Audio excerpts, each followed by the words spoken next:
พิธีเซ็นสัญญาในการสนับสนุนซึ่งทั้งบริษัทหุ้นส่วนโดเน็กกรุ๊ปจำกัดได้มอบการสนับสนุนสุดกีฬาให้กับคณะกีฬาทีมชาติลาว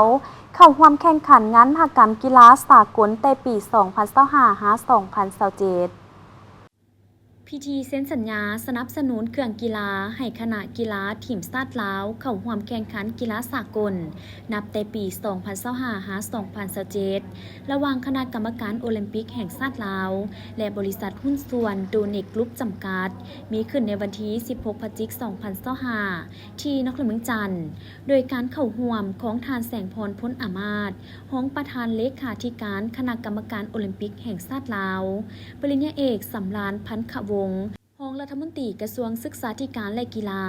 ท่านเหงียนวันไทยผู้อำนวยการใหญ่บริษัทหุ้นส่วนโดเน็กกรุ๊ปจำกัดพร้อมด้วยบรรดาคณะบริหารงานคณะกรรมการโอลิมปิกแห่งชาติลาวบรรดาประธานคณะประธานสหพันธ์กีฬาแห่งชาติลาวครูฝึกนักกีฬาและสื่อมวลชนเข้าร่วมโอกาสนี้ท่านแสงพรพ้นอามาตย์ได้กล่าวมีคำเห็นต่อพิธีซึ่งก่อนอื่นท่านได้แสดงความสมเสยมายังบริษัทหุ้นส่วนโดเน็กกรุ๊ปจำกัดที่มีเจตจำนงร่วมมือกับคณะกรรมการโอลิมปิกแห่งชาติลาวในการพัฒนากีฬาลาวพร้อมแสดงความมุ่งมั่นอยากพัฒนาคณะกีฬาทีมชาติลาวร่วมกันให้มีประสิทธิภาพและประสิทธิผลยกระดับสูงขึ้นเทียบกับสากลเทื่อละก้าวเพื่อเป็นการประกอบส่วนเข้าในการเพิ่มพูนคูณสร้างความสามัคคีแบบพิเศษลาวเวียดนาม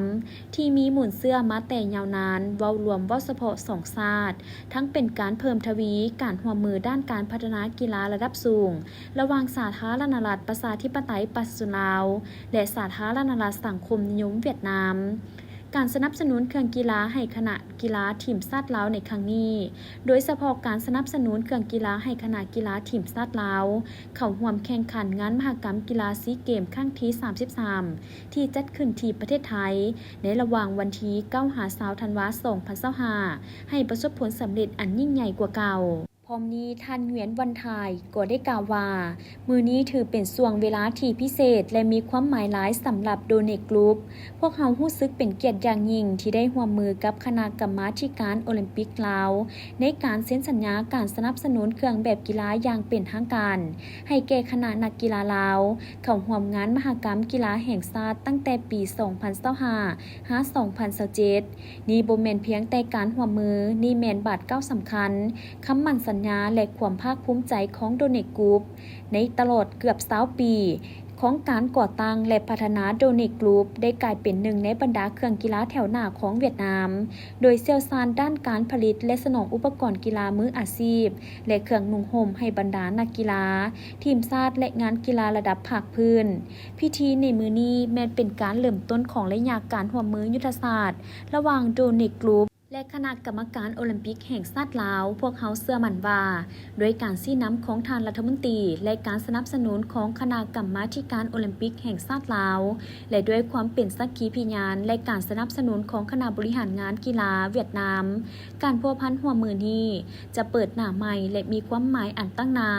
ประกอบส่วนแท้จริงให้แก่สายพัวพันมิตรภาพเวียดนามลาวยืนยงตลอดไป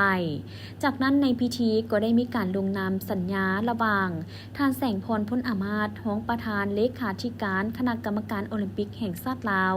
และท่านเหงียนวันไทยผู้อำนวยการใหญ่